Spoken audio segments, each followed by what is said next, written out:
तो आज हम पढ़ने वाले हैं शिक्षण अधिगम की मूल प्रक्रियाएं, basic process of teaching learning.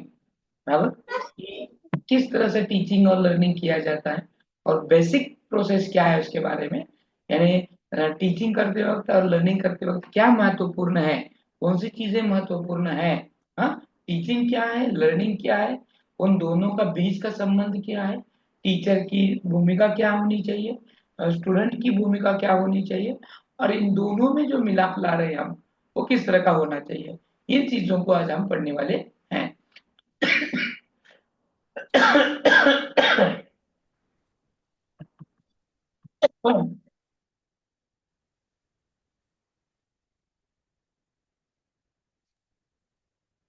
तो इन चीजों को पढ़ते वक्त हम देखने वाले हैं कि टीचिंग लर्निंग प्रोसेस कैसे है। टीचिंग हो या फिर लर्निंग हो, ये दोनों एक दूसरे को पूरक है। पूरक होने की वजह से समझ पा रहे हैं।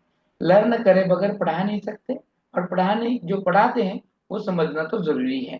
तो ये एक दूसरे को पूरक है, ना कि विरुद्ध है। हाँ, तो शिक्षण एवं विकास की जो प्रक्रिया है, इस प्रक्रिया में जो टीचर होता है उसकी भूमिका महत्वपूर्ण है। क्योंकि अगर हम किताबें पढ़कर कुछ समझ पाते हैं तो टीचर और स्कूल की जरूरत ही नहीं होती। हम जो पढ़ते हैं या फिर जो पढ़ रहे हैं उसके बारे में हमें कुछ समझ में नहीं आता, इसलिए एक मध्यस्थ की भूमिका टीचर निभाता है। और ये जो टीचर जो मध्यस्थ की भूमिका निभाता है, वो समझने के लिए टीचर की जो रोल है, टीचर की जो भूमिका है, वो अहम है।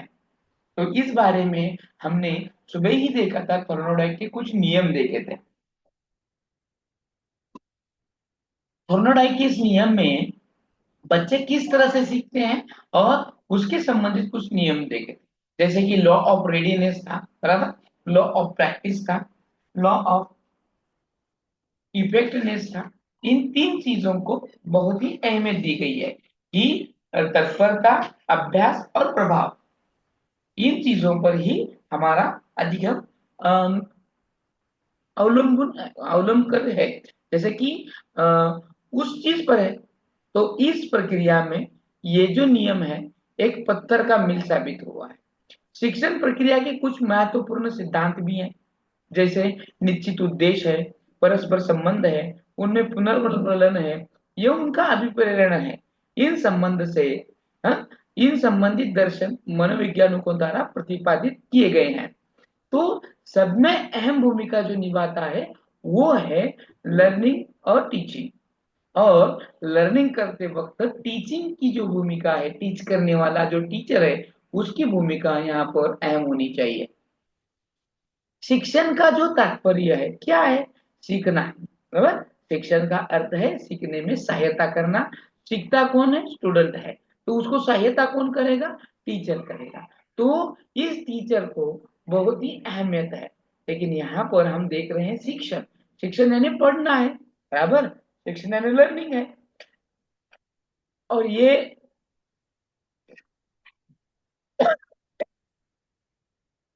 सॉरी, एक मिनट।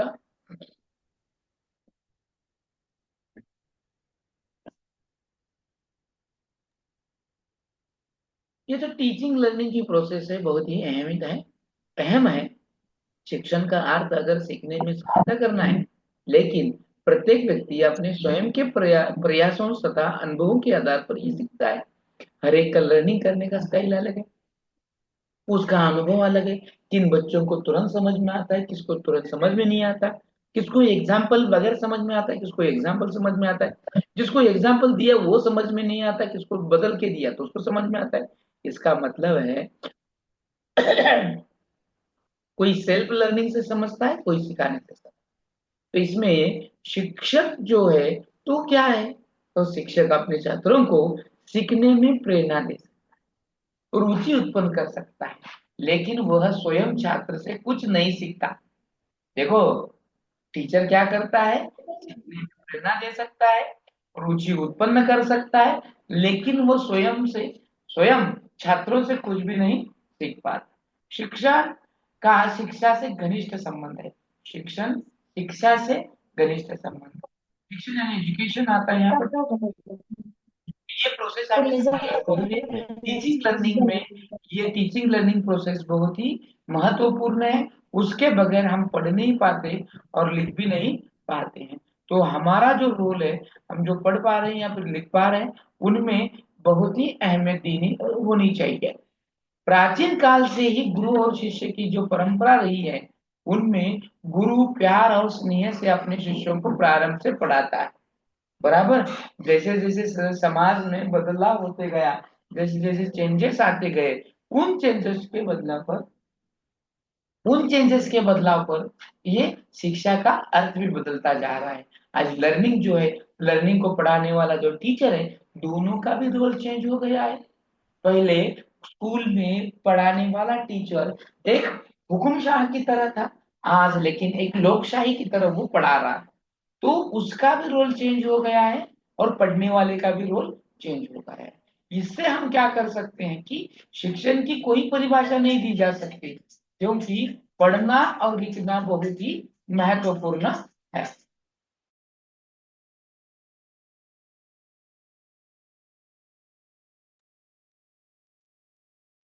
शिक्षण की कोई एक परिभाषा नहीं दी जा सकती, क्योंकि शिक्षण एक सामाजिक प्रक्रिया है। साथ ही शिक्षण की प्रक्रिया अधिगम में बिना पूरी नहीं होती। बराबर। शिक्षण की प्रक्रिया अधिगम के बिना पूरी नहीं होती। टीचिंग की जो प्रोसेस है वो लर्निंग के बगैर पूरी नहीं होती है। इसका मतलब ही यही है कि शिक्षण और अधिगम यानी टीचिंग और लर्निंग में गहरा संबंध है। और ये जो गहरा संबंध है, वो हमें यूं ही रखना है। अब देखो, ये शिक्षण यानी शिक्षा, एजुकेशन की कुछ प्रमुख परिभाषाएं हैं। स्मिथ क्या कहता है? शिक्षण उद्देश्य केंद्रित क्रिया है, यानी कुछ पाना है, कुछ पाना है। तो वो पाने के लिए, जैसे कि आप यहाँ पर आए सर हैं। आवाज येत नाही सर, ब्रेक होतो आवाज. आप क्यों आए हैं यहाँ पर? कुछ पढ़ने के लिए आए हैं।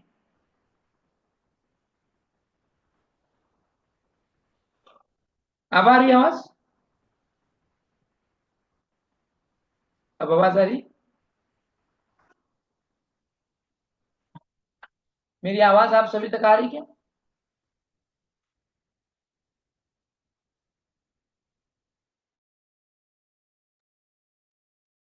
मेरी आवाज आप सभी तक आ रही है क्या? हाँ आ रही है आ सर। रही है सर। पूछ रहा हूँ ना हाँ बार ये बार पूछने के बाद भी। नहीं। हाँ सर आ रही है।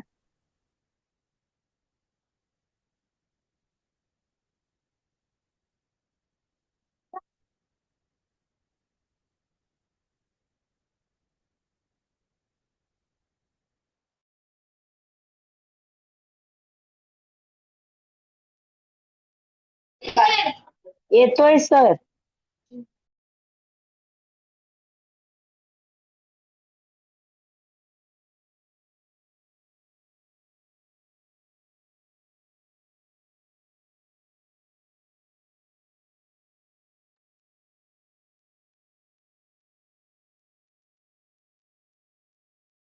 तो स्मिथ के अनुसार शिक्षण की जो परिभाषा की गई है, ये जो शिक्षण है वो उद्देश्य केंद्रित क्रिया है, जिसके पीछे कोई ना कोई उद्देश्य रहता है, और उद्देश्य को कंप्लीट करने,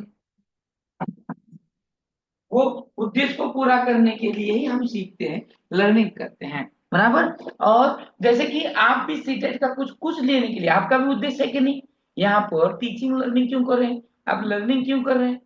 आपका उद्देश्य है सीटेट क्वालिफाई होना है, और ये क्वालिफाई होने के लिए आप आ रहे हैं, पढ़ रहे हैं।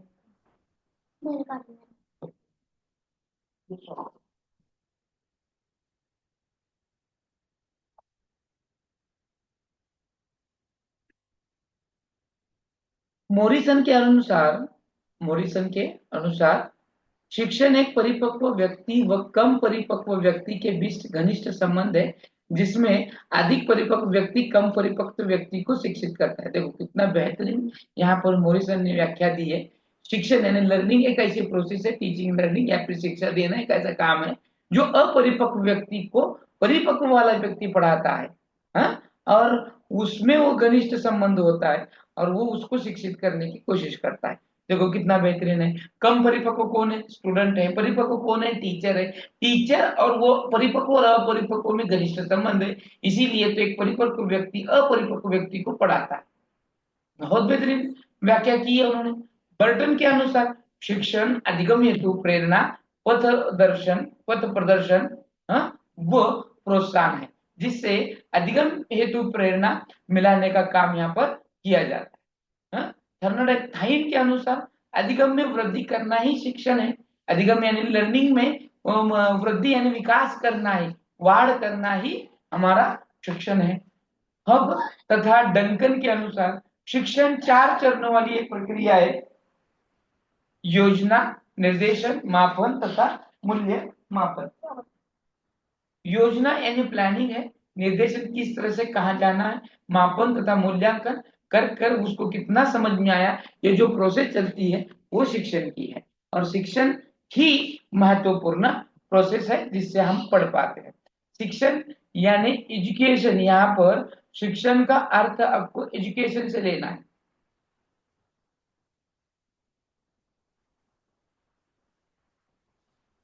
बराबर, यहाँ का शिक्षण का जो अर्थ है वो आपको किससे लेना है? एजुकेशन से लेना है।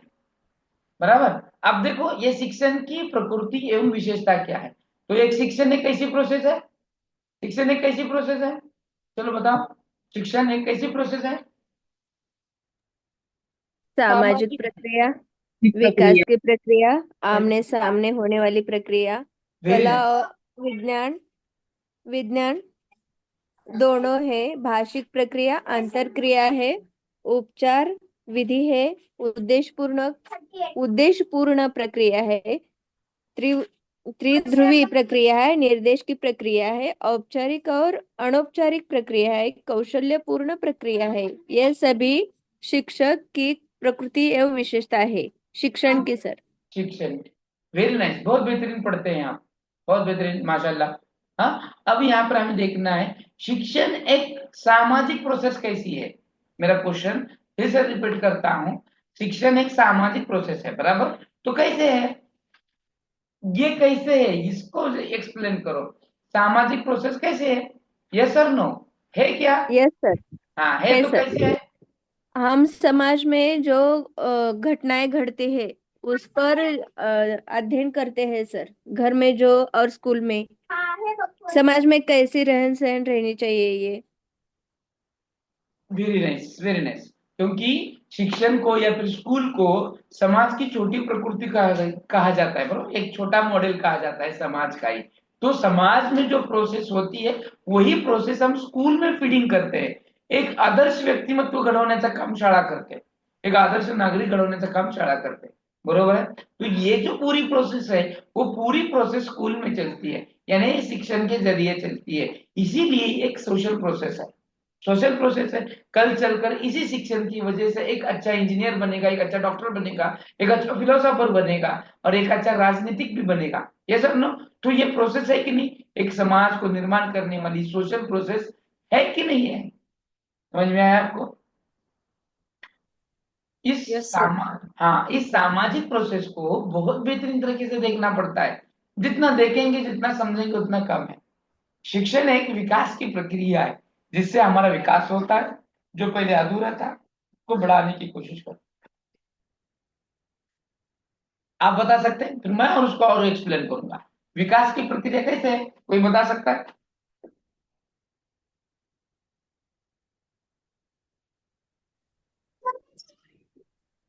विकास की प्रक्रिया सर सामान्य से विशिष्ट की ओर।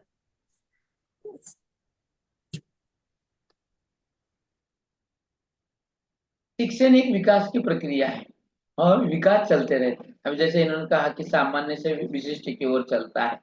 हाँ, जब पहली कक्षा में था उसका अंकों का ज्ञान था, जब 10वीं कक्षा में गया तो उसको कुछ ज्ञान हुआ कि नहीं हुआ? इसमें इंप्रूवमेंट हुई कि नहीं हुई? और यही इंप्रूवमेंट ही विकास का प्रोसेस है। यही प्रोसेस ही यही प्रोसेस ही शिक्षण का एक विकास की प्रक्रिया है। जो पहले कुछ कम था अब उसमें बढ़ गया है। अब तुम सीटेट के क्लास को आने के पहले तुम्हारे पास ज्ञान कितना था, और अब पेपर के एग्जाम का समय है, कुछ ज्ञान हुआ कि नहीं हुआ?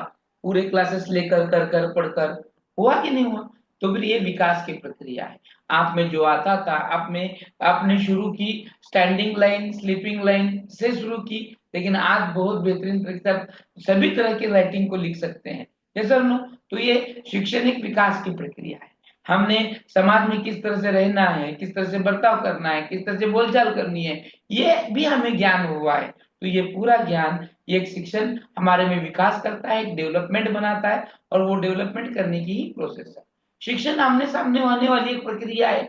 जैसे कि आप वहां पढ़ रहे हैं, मैं यहाँ पर पढ़ा रहा हूँ, ये ऑनलाइन है, लेकिन ऑफलाइन में तो हम एक दूसरे के सामने होते हैं, जिससे हम एक दूसरे को अपने अपने कंसेप्ट को क्लियर करने की कोशिश करते हैं। तो ये फेस टू फेस होने वाली प्रोसेस है। कैसी वाली प्रोसेस है? Face to face. फिर है शिक्षण, कला और विज्ञान दोनों भी है। शिक्षण टीचिंग और लर्निंग, ये जो है अपना शिक्षण जो है, कला और आर्ट एंड साइंस, क्या बोलते हैं उसको, साइंस, बराबर, शास्त्र आणि विज्ञान दोनों ही आए, बराबर, जिसमें कला भी है और शास्त्र भी है, जिसमें हम किसी चीज को प्रयोग करके भी देख सकते हैं, और आर्ट भी है। ये सब कला और विज्ञान ये शिक्षण में है। शिक्षण एक भाषीय प्रक्रिया है, जो बोलकर, लिखकर, समझाकर हम दी जाती है, और ये भाषीय प्रक्रिया से ही हम एक दूसरे को अपना कंटेंट क्या कर सकते हैं, डिलीवर कर सकते हैं। शिक्षण एक अंतर क्रिया है, एक इंटरेक्शन है between student and teacher, teacher and parents, teacher and society. इन सब में एक बहुत बेहतरीन चलने वाला क्या है, एक प्रोसेस है, एक अंतर क्रिया है। जिस तरह से कि हम समाज से, बराबर, हम समाज से अंतर क्रिया कर सकते हैं, टीचर यानी शिक्षक, बराबर, शिक्षक विद्यार्थी, शिक्षक यानी विद्यार्थी, बराबर, ये ट्रायंगल बनता है इसमें। और ये जो ट्रायंगल है, यही ट्रायंगल अंतर क्रिया का है। समाज से विद्यार्थियों से, विद्यार्थियों का शिक्षक से, शिक्षक का समाज से, ये ट्रायंगल पूरा चलते ही रहता है। और इसी ट्रायंगल से हम क्या कर सकते हैं, अंतर क्रिया करते हैं एक दूसरे से। शिक्षण एक उपचार विधि है। अगर आपको किसी कंटेंट समझ में नहीं आता है, तो फिर हम उसको डायग्नोस्टिक फिर से पढ़ाने की कोशिश करते हैं, उपाय योजना, उपाय योजना करके देखो। अभी हम पहली से 8वीं तक पहले फेल नहीं करते थे, बराबर, अभी फिर से जीआर चेंज हो गया, 5वीं और 8वीं को हम क्या करेंगे, फेल करेंगे। लेकिन फेल करने के बाद जो लड़का फेल होता है, उसको फिर से 1 महीने में उपचार पद्धति से पढ़ाना है, और उसको पास कर कर आगे के क्लास में प्रमोट करना है।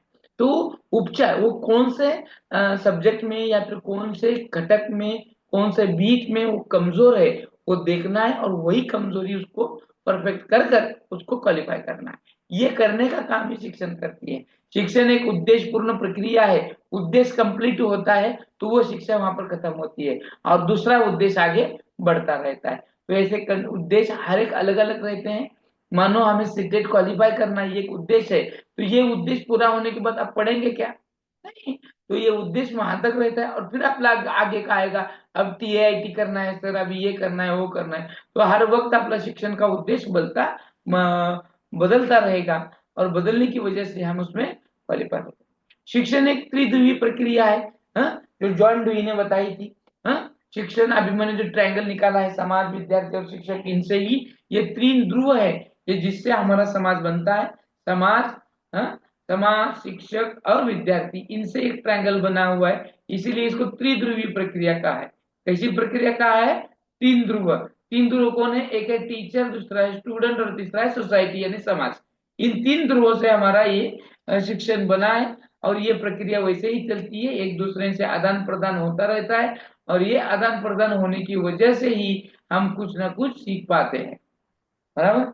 आप देखो, शिक्षण एक निर्देशन की प्रक्रिया है। यहाँ पर आपको निर्देश करते हैं, ये ऐसा करो, वैसा करो, ये बताने का काम करती है टीचर, बतलाता है, निर्देश करता है कि क्या करना है, क्या नहीं करना है। शिक्षण एक औपचारिक और अनौपचारिक प्रक्रिया है, फॉर्मल और नॉन फॉर्मल, बराबर ना, अनफॉर्मल। ये जो बताता है आपको किस तरह से पढ़ना है, किस तरह से नहीं पढ़ना है।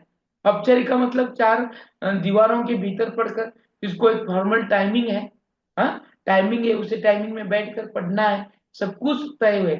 अनौपचारिक प्रक्रिया भी है, हम घर में बैठ के जो सीख रहे हैं वो अनौपचारिक है। औपचारिक क्या है? स्कूल में जाकर पढ़ना। अनौपचारिक घर में बैठ के जो भी कुछ और नॉलेज लेते हैं वो हो गया अनौपचारिक। नहीं तो आप कहेंगे होमवर्क वगैरह अनौपचारिक में आता है क्या? तो नहीं, अनौपचारिक यानी जो सिलेबस छोड़कर जो हम सीखते हैं। अनौपचारिक शिक्षा को कोई भी सिलेबस नहीं होता है, सच बोलना, झूठ बोलना, ये करना, वो करना, ये जो क्रिया है, ये प्रोसेस है, ये अनौपचारिक में जाती है। शिक्षण एक कौशल्यपूर्ण प्रक्रिया, स्किल बेस्ड है। इसमें स्किल आना है, जैसे कि पढ़ाते वक्त प्रस्तावना किस तरह से करना है, स्पष्टीकरण क्या करना है, किस तरह से करना है, हाँ, किस तरह के उदाहरण देने हैं, एग्जाम्पल क्या करना है, डायग्राम कैसे निकालने हैं, टीचिंग एड का इस्तेमाल क्या करना है, ये जो पूरे हैं इसका जो इस्तेमाल करता है वो स्किल बेस्ड है। तो इसीलिए इसको स्किल बेस्ड प्रोसेस कहा गया है। समझ में आ रहा है या सर के ऊपर से जा रहा है? समझ में आ रहा है। समझ में अब आया हम देख सर। रहे हैं अब हम देख रहे हैं कि शिक्षा शिक्षा तथा विद्यालयी शिक्षा, अधिगम, प्रशिक्षण, शिक्षण तथा अनुदेशन में भेद क्या है। अभी ये शिक्षा क्या है? व्यापक अर्थ में शिक्षा एक ऐसी प्रक्रिया है जो जीवन भर चलती रहती है। सीखना, बराबर, सीखना, शिक्षा यानी सीखना। इस प्रक्रिया के अंतर्गत ज्ञान, अनुभव, कौशल्य तथा अभिवृत्तियों का विकास भी होता है और ये सभी इस क्षेत्र में आते हैं। इस प्रकार जीवन के सभी अनुभव संभवतः शैक्षणिक बन जाते हैं तथा शिक्षा की प्रक्रिया वैयक्तिक तथा सामाजिक दोनों प्रकार की अवस्थाओं में चलती रहती है। शिक्षा के इस अर्थ में उन सभी मूल्यों, अभिवृत्तियों तथा कौशल्यों जिन्हें समाज बच्चों में डालना चाहता है वो विकसित करने संबंधी सभी प्रयत्न सम्मिलित है। शिक्षा यानी पढ़ना, ज्ञानी करना, हाँ, और वो जो पढ़ना है, हाँ, जो पढ़ना है, जो ले रहे हैं, जिंदगी भर चलने वाली है, कुछ ना कुछ जरिए से, कुछ ना कुछ मालूमात से हम वो एजुकेशन लेते रहते हैं। हाँ, चलना, बैठना, फिरना, उठना, खाना पीना, सोना, गाना, नहाना, यहाँ से लेकर कुछ ज्ञान को लेना, कुछ एक्सपीरियंस लेना, कुछ स्किल सीखना, कुछ खुद में एटीट्यूड्स भरना, ये सभी बातें ये शिक्षा में आती है। क्योंकि हम सीखते हैं अकड़ कर चलना। कहा तो लिखा था अकड़ तो मुर्दों में होती है। हा? तो अकड़ना नहीं है। तो अकड़ क्या है ये मालूमात होना भी एक शिक्षा है। इस प्रकार के जीवन के सभी जितने भी हमारे संभवतः ज्ञान है ये सब शैक्षणिक है। और शिक्षा की जो प्रक्रिया है वो वैयक्तिक भी है और सामाजिक भी है, और इन दोनों प्रकार से वो चलने वाली प्रोसेस है। न कि हम वैयक्तिक सीखते हैं बल्कि सामाजिक भी सीखते हैं, सोशल भी सीखते हैं। और ये सभी बातें जो हैं वो शिक्षा में आती है। मूल्य हो, अभिवृत्ति हो, कौशल्य हो, ज्ञान हो, जो हम समाज में बच्चों में डालना चाहते हैं, वो सभी बातें जो है वो शिक्षा में आती है।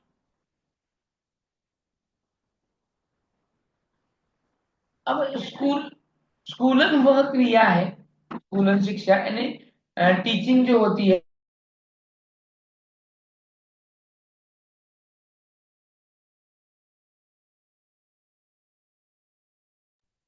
ये जो टीचिंग लर्निंग प्रोसेस है या फिर स्कूलन टीचर है, शिक्षा है, यानी एजुकेशन जो है स्कूल में हम लेते हैं। स्कूलन वह क्रिया है जिसमें चेतन रूप में मूल्य, ज्ञान तथा कौशल्य को बच्चों में एक औपचारिक स्थिति की रूपरेखा में के अंतर्गत प्रदान किया जाता है, प्रयास किया जाता है।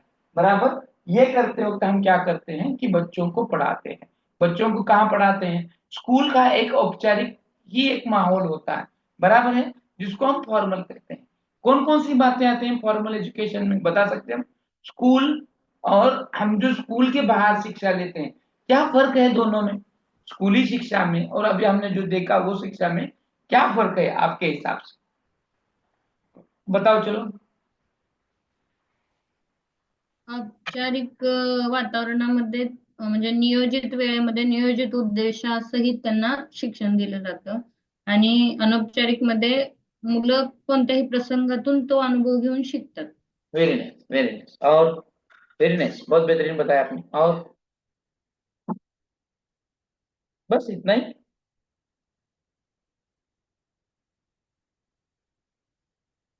चला बोला पटापटा पटापटा। हॅलो सर, आहे का केले? मराठीमध्ये व्याकरण व्याकरण शिकवताना व्याकरणाच्या ज्या कल्पना आहेत, संबोध आहेत ते वर्गात शिकवले जाते, पण व्यवहार ज्ञान जेव्हा बाहेर जातो तेव्हा अनौपचारिकरित्या व्यवहार ज्ञान कळतं सर, ते स्कूलमध्ये देता येत नाही. हा, बरोबर. अजून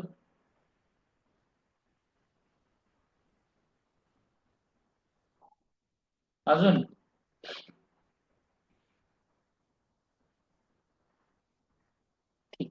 तो औपचारिक और अनौपचारिक शिक्षा में यही फर्क है कि औपचारिक को एक सिलेबस होता है, करिकुलम होता है, और वो करिकुलम के हिसाब से पढ़ाया जाता है।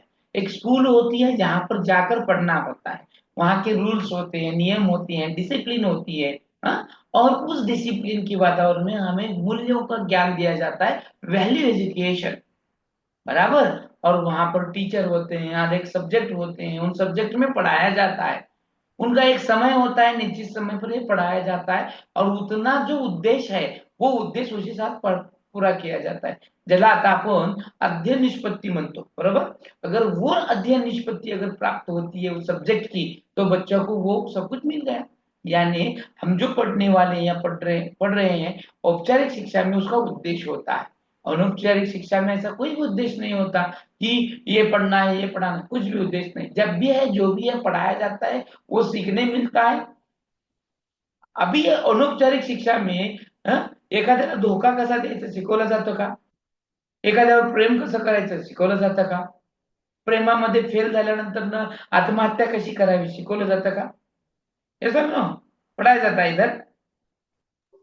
नहीं सर। यहाँ पर नहीं सर। अनुभव आता है, और उसी अनुभव से वो सीखता है, और उसी से वो बाहर भी आता है।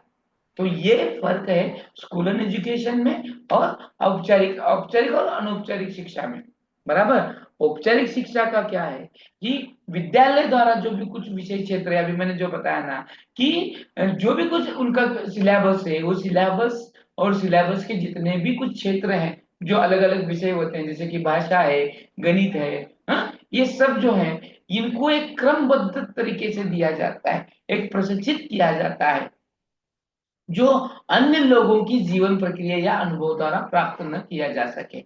और ऐसा अनुभव अलग अलग टीचर्स हमें देते हैं। हाँ, और इसी तरह से ये जो स्कूलन शिक्षा है एक शैक्षणिक कार्य है, जिसमें दिए जाने वाले अनुभव एक निश्चित सीमा है, तथा जो मानव जीवन की एक विशिष्ट अवधि तक ही सीमित है। क्योंकि 10वीं कक्षा होने के बाद स्कूलिंग ये खत्म हो जाती है, फिर आता है कॉलेज जीवन, जिसमें हम जूनियर कहते हैं, जूनियर में 11वीं 12वीं आती है, फिर पदवी आती है, और उसके बाद क्या है, तो लास्ट में पीएचडी की बात, तो उसके आगे क्या है, कुछ भी नहीं। तो ये निश्चित उद्देश्य प्राप्त करने के बाद ये खत्म हो जाती है, उसका करिकुलम, उसका सिलेबस चेंज हो जाता है। तो ये स्कूली एजुकेशन का है। अब ये लर्निंग क्या है? लर्निंग, ये लर्निंग ऐसी प्रक्रिया है जिसके द्वारा हम अभ्यास अथवा अनुभव के आधार पर व्यवहार में परिवर्तन संभव होता है। जिससे हम परिवर्तन करते हैं ज्ञान में, नॉलेज में। शारीरिक परिवर्तन को अधिगम के अंतर्गत शामिल नहीं किया जाता, शारीरिक परिवर्तन को नहीं किया जाता। जो मानसिक है, मेंटल है, जिससे हम अनुभव के आधार पर परिवर्तन लाते हैं, वो जो पूरा परिवर्तन है वो अधिगम है। अधिगम का मतलब सीखना है। शिक्षा के द्वारा अधिगम प्रक्रियाओं को सुसंगत व्यक्तित्व विकास जैसे अपने व्यापक लक्ष्य को प्राप्त करने के लिए उपयोग में लाया जाता है, बराबर। कि जो भी कुछ सीखना है, जो भी तुम्हारा पर्सनालिटी है, उसको डेवलप करना है। पढ़ना, लिखना, विचार करना, चिंतन करना, मनन करना, इन सब बातों को हम डेवलप करते हैं आप में शिक्षा द्वारा अधिगम करके। शिक्षा में जो कुछ महत्वपूर्ण है, जो भी कुछ सिलेबस दिया है, वो सिलेबस बच्चों में उतारा जाता है। वो इस तरह से उतारा जाता है कि बच्चा उसको समझ पाए, लिख पाए, पढ़ पाए और समझ पाए। यह है लर्निंग। लर्निंग में हम सीखते हैं सुनिश्चित वातावरण में, सुनिश्चित व्यक्तित्व को बढ़ाने के लिए। और सुनिश्चित का मतलब क्या है? पहले से तय किया होता है कि ये हमें देना है। जैसे पहली का किताब होती है, पहली किताब में लर्निंग आउटकम दिए जाते हैं, देखो। और ये लर्निंग आउट, ये पढ़ने के बाद बच्चों में ये आना जरूरी है, और वही देने का हम प्रयास इस अधिगम से करते हैं। और अधिगम में देने के बाद बच्चे में परिवर्तन होता है। अब ट्रेनिंग का मतलब क्या है? लर्निंग अलग है, ट्रेनिंग अलग है, और ये प्रशिक्षण भी अलग है। अब ये प्रशिक्षण क्या है कि जो हम पढ़ाते हैं बच्चों को, प्रशिक्षण ऐसी क्रियाओं की एक क्रमबद्ध श्रृंखला है जिसमें अनुदेशन, अभ्यास आदि सम्मिलित होते हैं, तथा जिनका उद्देश्य जीवन अथवा व्यवसाय के किसी विशेष पक्ष से संबंधित वांछनीय आदतों को उत्पन्न करना या व्यवहार प्रकट करना होता है। और उदाहरण के लिए अगर हम बताएंगे तो शिक्षण में निपुण होने के लिए व्यक्ति अध्यापक प्रशिक्षण का सहारा लेता है, जबकि तकनीकी कौशल्यों के विकास के लिए वह तकनीकी प्रशिक्षण प्राप्त करता है। प्रशिक्षण के द्वारा विशिष्ट कौशल्यों का विकास तथा संवर्धन होता है, ताकि प्रशिक्षण पाने वाले को संबंधित क्षेत्र अथवा कार्य में विशेषज्ञ बनाया जा सके। प्रशिक्षण का मतलब है ट्रेनिंग। हम और जो भी कुछ स्किल है वो सीखने का, और ये स्किल जो है वो श्रृंखलाबद्ध दिए जाते हैं, बाय चेन, एक से एक जुड़ा होता है। जैसे कि देखो हम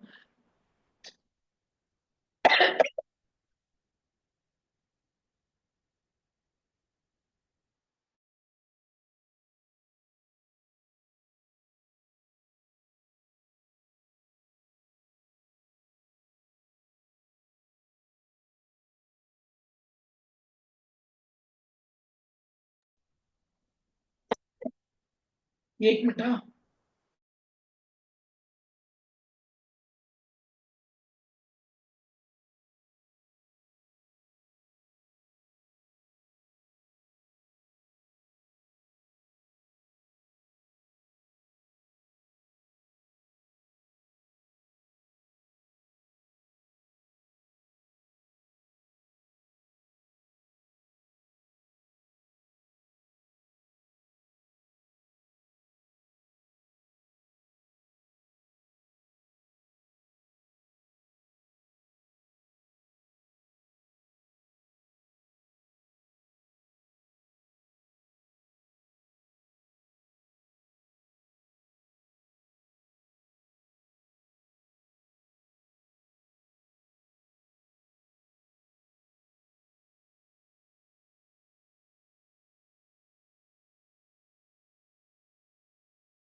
कोणालाच आवाज येत नाहीये का? नाही आवाज एक मिनिट थांबा म्हणले सर.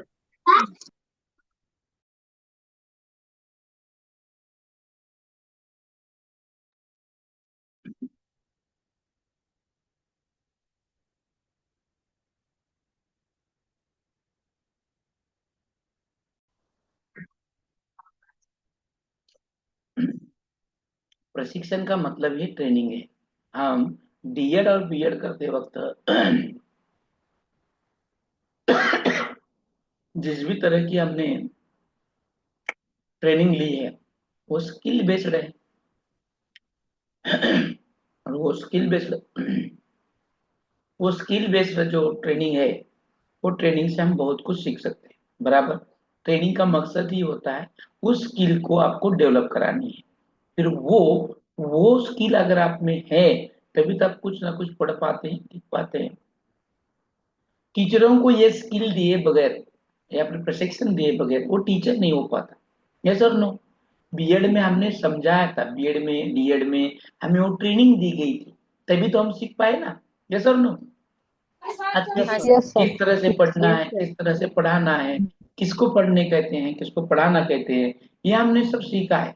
यस और नो? और वो सीखने की वजह से ही हम ये सब कुछ बातें आज कर रहे हैं। Yes sir.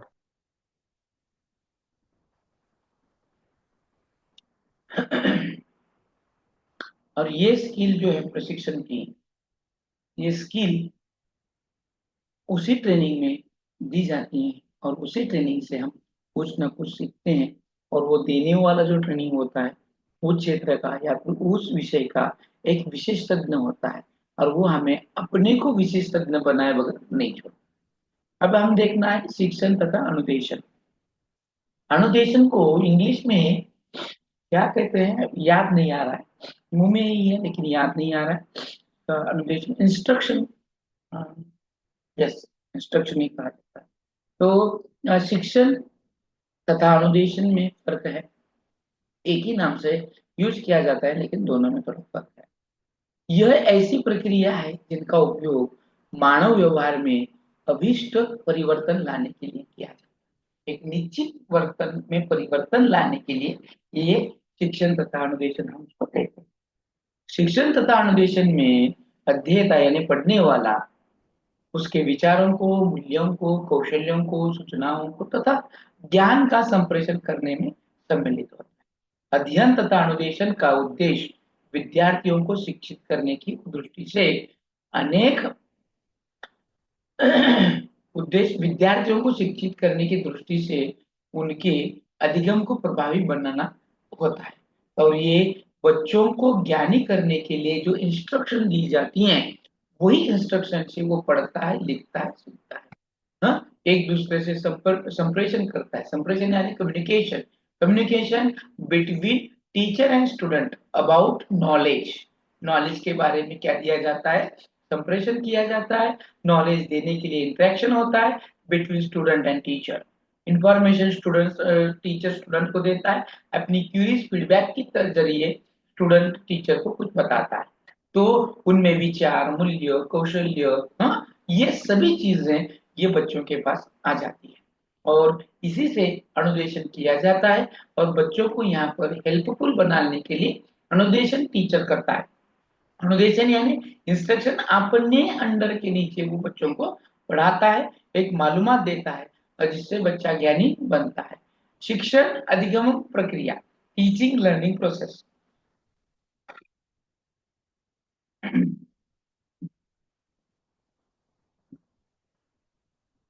अध्यापन का मुख्य उद्देश्य यानी टीचिंग का मुख्य उद्देश्य क्या है? मेरी आवाज आप सभी तक आ रही है क्या? आ रही हाँ आ सर, रही आ रही है हाँ सर। सर, आ रही है। हाँ, गले में थोड़ा तकलीफ होने की वजह से मैं ऊंची आवाज में नहीं बोल सकता, जो भी है वो सुनाई दे रहा है तो अच्छी बात है। अध्यापन का उद्देश्य जो है, मुख्य उद्देश्य है विद्यार्थियों के व्यवहार को उचित दिशा में प्रभावित करना, यानी व्यवहार में परिवर्तन लाना ही शिक्षण है। बराबर नहीं? हमने शिक्षण की पहली व्याख्या देखी थी कि विद्यार्थी की व्यवहार में बदल लाना है। बराबर। अब अध्यापन क्या है? अध्यापन यानी टीचिंग क्या है कि विद्यार्थी के व्यवहार में एक उचित दिशा में प्रभाव करना है, प्रभावित करना है, उसमें चेंजेस लाना है। और वो भी चेंजेस जो लाना है वो शिक्षण में दी गई अपने जो कुछ पाठ्यक्रम है, सिलेबस है, इनके जरिए से बच्चों में लर्निंग कराकर उसको प्रभावी बनाना है। और ये अधिगम को प्रभावी बनाने तथा व्यवहार को परिवर्तन करने की उचित दिशा क्या होती है, इसका निर्णय विद्यालय और अध्यापक मिलकर शैक्षणिक उद्देश्य निर्धारित करते समय करते हैं। यानी हमारा शैक्षणिक उद्देश्य क्या है कि इसका भी एक ट्रायंगल है, इसका भी एक क्या है, ट्रायंगल है, और इस ट्रायंगल में उसको पढ़ाया जाता है। यहाँ सबसे पहला है शैक्षणिक उद्देश्य। क्या है यहाँ पर सबसे पहला? शैक्षणिक उद्देश्य। ये एक है, एक नंबर पर आता है जो यहाँ पर आएगा। बराबर। शैक्षणिक उद्देश्य ट्रायंगल आप निकाल सकते हैं, यहाँ लिखने नहीं आता इसलिए मैं बता रहा हूँ, आप आपके नोटबुक में लिख कर ले सकते हैं। फिर क्या होता है, जब शैक्षणिक उद्देश्य पूरा होता है तो शैक्षणिक उद्देश्य को कंप्लीट करने के लिए क्या करना है। मानो मेरा शैक्षणिक उद्देश्य है, मेरे स्कूल का शैक्षणिक उद्देश्य है बच्चों को आत्मविश्वास देना है और वो अच्छा स्पीक करे, यानी बोलण्यामध्ये किंवा त्याला संभाषण कौशल्य व्यवस्थित शिकायला यावं, हे माझ्या शाळेचं शैक्षणिक उद्देश आहे। मग जर विद्यार्थ्यांना बोलण्यासाठी जर त्याला प्रभावी बनवायचं असेल तर मला काय काय करावं लागेल तुमच्या हिशोबानं? मला काय करावं लागेल?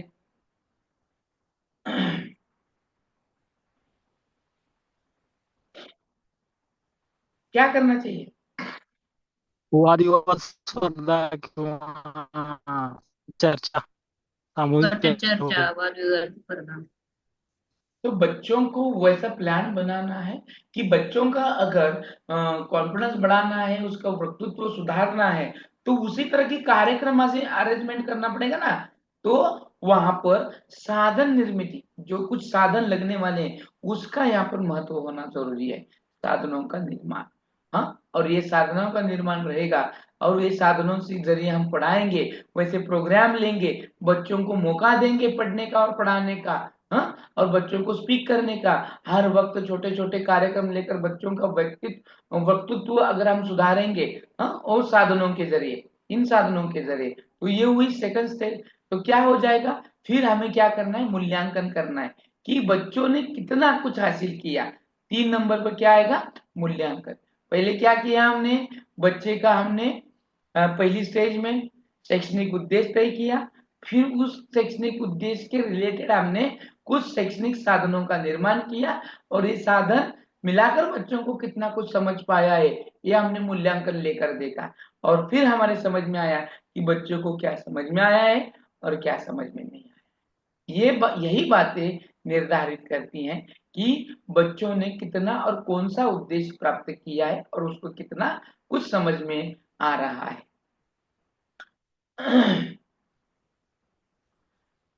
शैक्षणिक प्रक्रिया के 3 मुख्य बिंदु हैं, अभी वो जो बताया मैंने, हाँ, जिसमें उद्देश्य होता है, अधिगम अनुभव होता है, क्रियाएं और विद्यार्थियों का मूल्य निर्धारण होता है।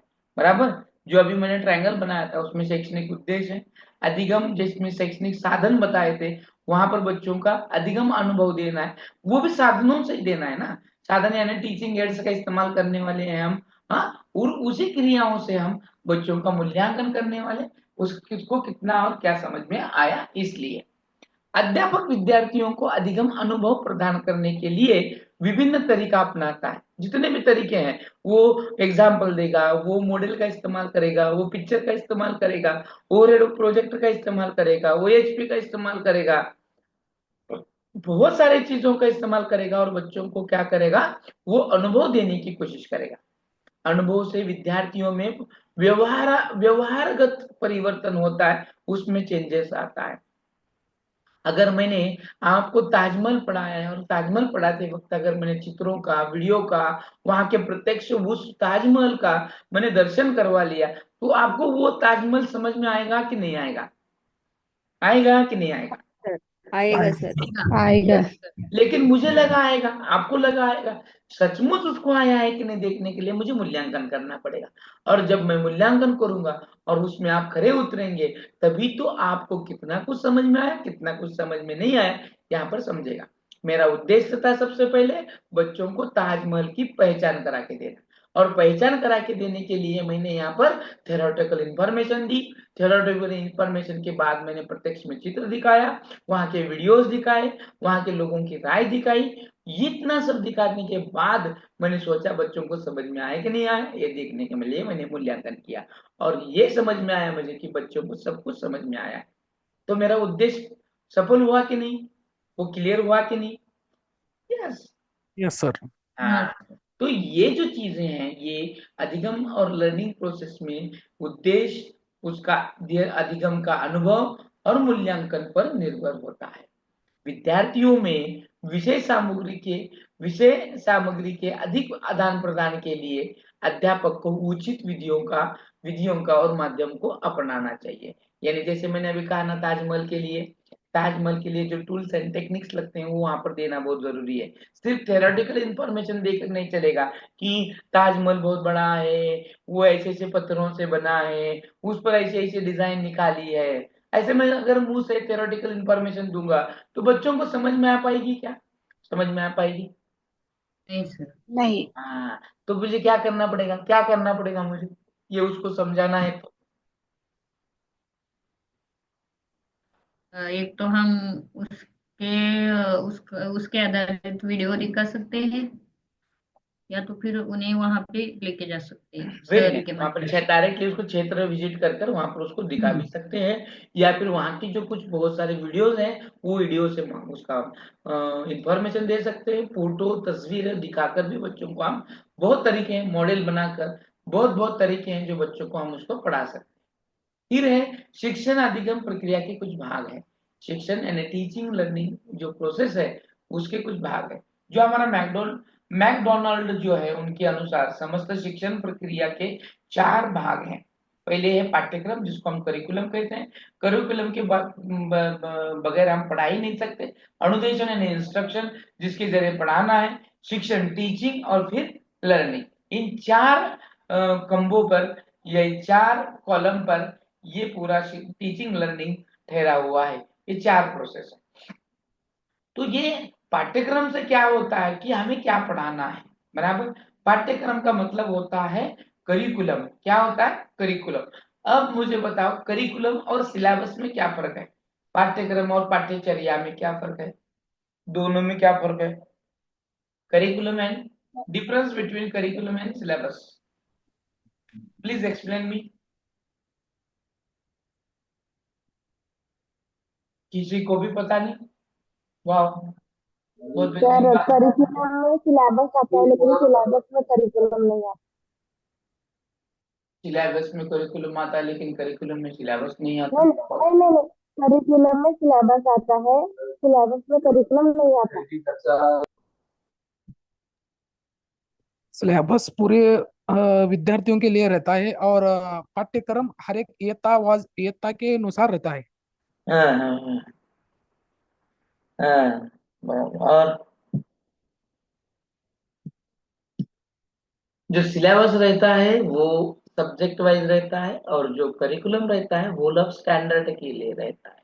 यानी होल ऑफ स्टैंडर्ड यानी इतनी की पहली कक्षा को क्या पढ़ाना है, तो उसको पूरे ईयर में क्या देना है, ये पूरे पाठ्य। वर्ष में क्या हाँ, पढ़ाना है ये। ये क्या पढ़ाना है वो करिकुलम बताता है। करिकुलम ये बताता है कि उसको 3 सब्जेक्ट पढ़ाने हैं, उसको क्षेत्र भेद करानी है, उसको प्रकल्प तैयार करना है, उसमें डेवलपमेंट करनी है, उसमें ये करना है, उसमें वो करना है, ये बताता है।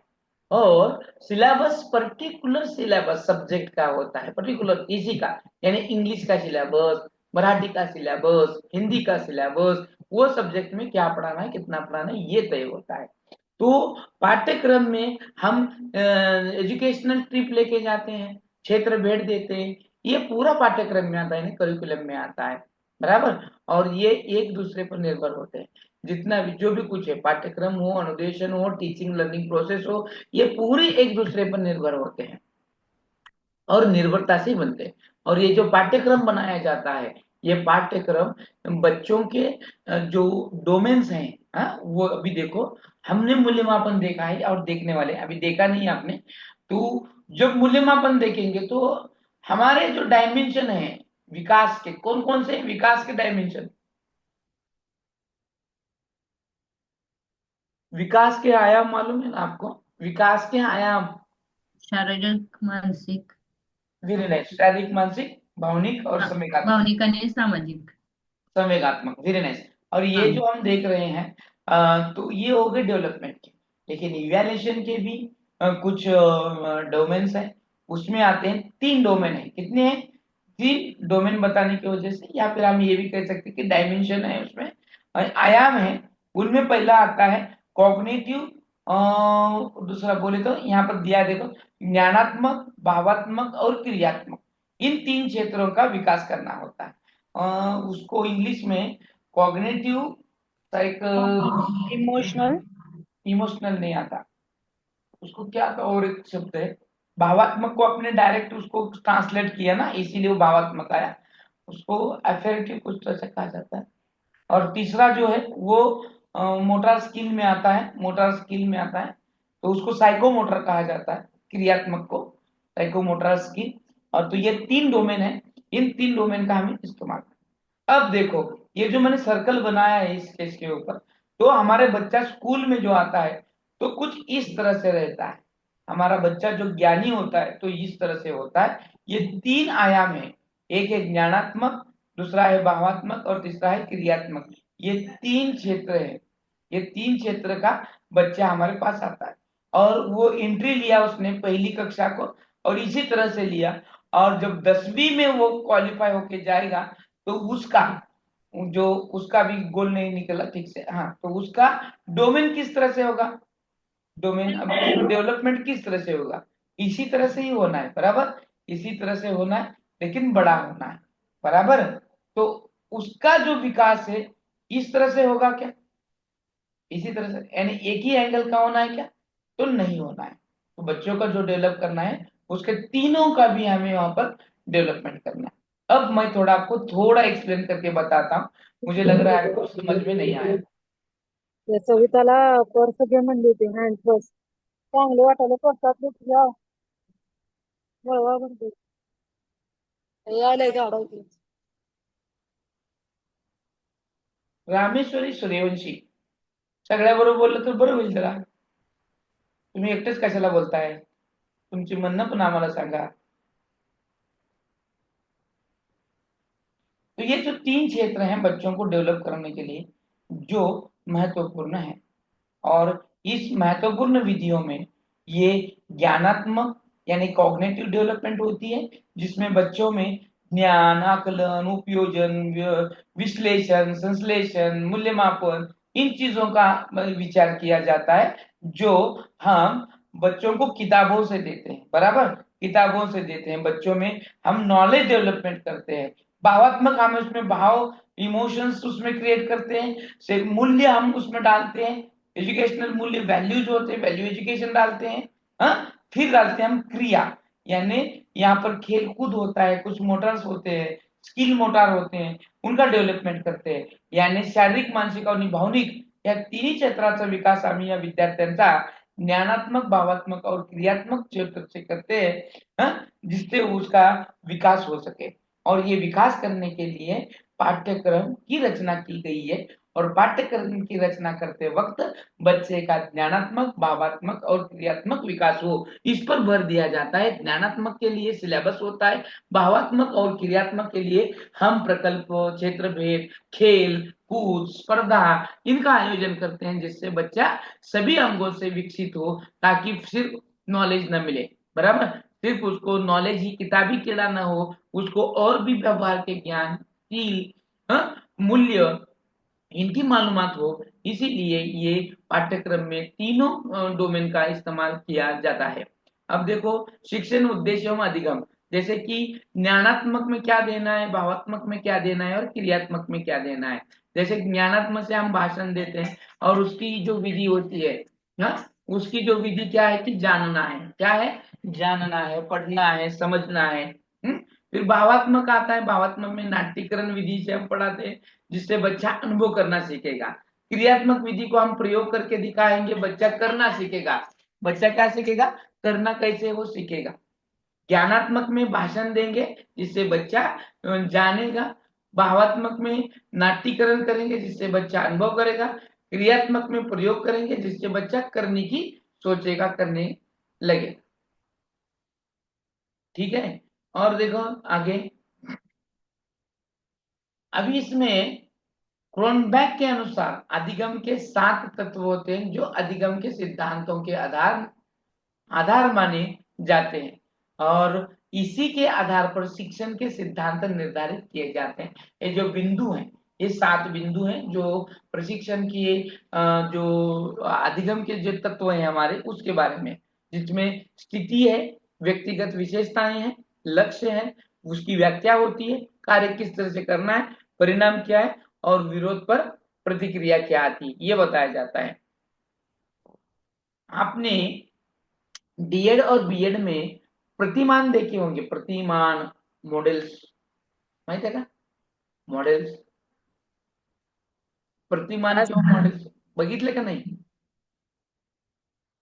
हा सर हा, त्या प्रतिमानामध्ये 7 बिंदू असतात बघा, आणि त्या 7 बिंदूवरतीच ही सगळी गोष्ट चालत असते। ये तेच आहे, ये वही है जो अधिगम के हमारे 7 बिंदु हैं, जिससे हम उसकी स्थिति किस तरह से बदलना है, चेंज करना है, उसके बारे में देखते हैं। सबसे पहले विषय का विश्लेषण करके उसे क्रमबद्ध किया जाता है, और उसे उसी के अनुसार स्थितियों का चुनाव किया जाता है, ताकि विद्यार्थियों में अधिगम हो सके, वो लर्निंग कर सके। स्थिति देखना है, बदलना है, और उसमें इंप्रूवमेंट करना है। व्यक्तिगत विशेषताएं, जो भी हम प्रशिक्षण कर रहे हैं, जिनकी विभिन्न मनोवैज्ञानिक परीक्षणों द्वारा विद्यार्थियों की योग्यताओं का पता लगाया जाता है, कि उन्हीं के आधार पर शिक्षण विधियों के बारे में निर्णय लिया जा सके, कि एकाध प्रतिमान का निर्माण कैसे किया जाता है, इन 7 बिंदुओं पर किया जाता है। अध्ययन किया जाता है, लर्निंग किया जाता है, ये जो कुछ भी है वो ये 7 बिंदुओं पर किया जाता है। और उससे अधिगम किया जाता है और दिया भी जाता है। लक्ष्य क्या है? शिक्षण प्रक्रिया द्वारा विद्यार्थियों के व्यवहार में परिवर्तन लाना अध्यापक का ध्येय होता है, ये उसका लक्ष्य है। फिर अलग अलग अलग तत्वों पर वो अलग अलग होता है। जैसे कि गणित पढ़ाना है तो गणित का लक्ष्य अलग होगा, मराठी का लक्ष्य अलग होगा, हिंदी का अलग होता। उसी तरह से अलग अलग सब्जेक्ट के अलग अलग लक्ष्य होते हैं। व्याख्या, पूर्व ज्ञान के आधार पर विद्यार्थियों को नया ज्ञान प्रदान किया जाता है। इसके लिए हर एक कंसेप्ट वहां पर एक्सप्लेन करके दी जाती है। कार्य, यह विद्यार्थी का रचनात्मक पक्ष है। इसमें विद्यार्थी अनुक्रिया करता है, वह कोई नया विचार अध्यापक के समक्ष रख सकता है। यानी कार्य क्या करना है कि यहाँ पर टीचर स्टूडेंट इन्वॉल्यूशन होना बहुत जरूरी है। इसीलिए यहाँ पर स्टूडेंट बेस्ड एक्टिविटी दी जाती है जिसमें बच्चों को कार्य करना होता है। सिर्फ सुनना पढ़ना, अगर उसने स्थिति को चेंज कर रहे हैं हम, व्यक्तिगत विशेषता हमने देखी, लक्ष्य को देखा, व्याख्या देखी, सब कुछ देखा है हमने, कंसेप्ट क्लियर हो चुका है, तो उसके बारे में बच्चों को अब क्या करना है? प्रत्यक्ष में कृति करना है, कार्य करना है। इसीलिए कार्य के क्षेत्र में काम दिया जाता है। फिर परिणाम, कि उसने जो सीखा उसमें क्या है, हा? विद्यार्थियों की गतिविधियों पर ध्यान रखता है और उनकी कमजोरियों को दूर करता है। वो कितना समझ पाया, कितना नहीं समझ पाया, इसके बारे में यहाँ पर मूल्यांकन किया जाता है। विरोध पर प्रतिक्रिया, यदि लक्ष्य की प्राप्ति नहीं होती है तो विद्यार्थी शिक्षण प्रक्रिया का प्रतिरोध करता है। हा? लक्ष्य की प्राप्ति नहीं होती तो विद्यार्थी शिक्षण प्रक्रिया का प्रतिरोध करता है। तब शिक्षक विद्यार्थियों की कठिनाइयों को समझकर उन्हें दूर करने की चेष्टा करता है। यानी बच्चों को समझा तो वो ठीक है कहेगा, बच्चे को नहीं समझेगा तो वो विरोध करेगा और उसके ऊपर प्रतिक्रिया देना है टीचर को कि सही है कि गलत है कि क्या है, इसके बारे में उसको अच्छे से एक्सप्लेन करना होता है। अब है शिक्षण प्रक्रिया के सिद्धांत। शिक्षण प्रक्रिया की क्या है? सिद्धांत। अब मुझे एक बात बता, ये समझ में आ रहा है कि नहीं आ रहा है? आ रहा है सर। समझ में आ रहा है क्या? हाँ सर। हाँ सर। हाँ, तो यहाँ पर शिक्षण प्रक्रिया के सिद्धांत है और यहाँ पर आगे बहुत सारे अभी स्टेज भी है। ये सर के ऊपर से न जाए इसीलिए मैं पूछ रहा हूँ आपको, बाउंस होने की जरूरत ज्यादा शक्यताएं होती है। अब एक मिनट,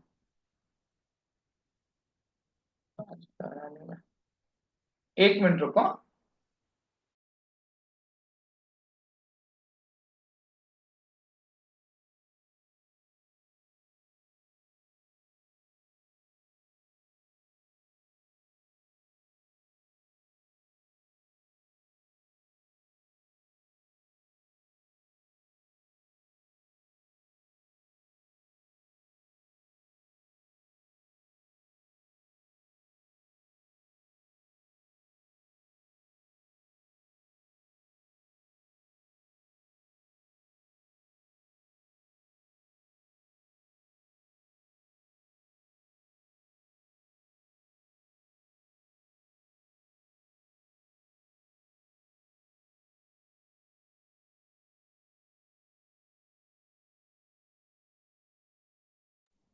एक मिनिट होल्ड करा विद्यार्थ्यांनो। हो सर हो।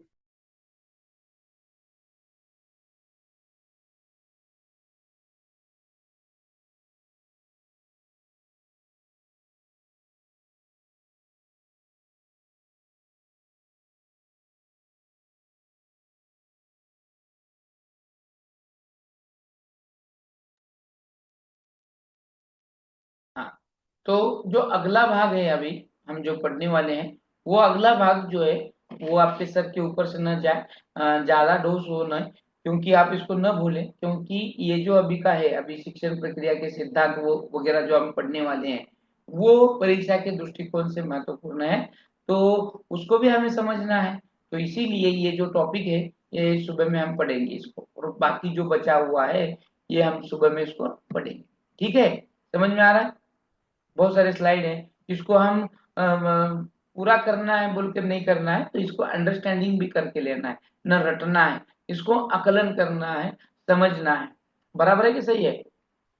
हाँ सर, बराबर है कि सही है कि गलत है कि रॉन्ग है? सही है। बराबर है। सही है सही है सर।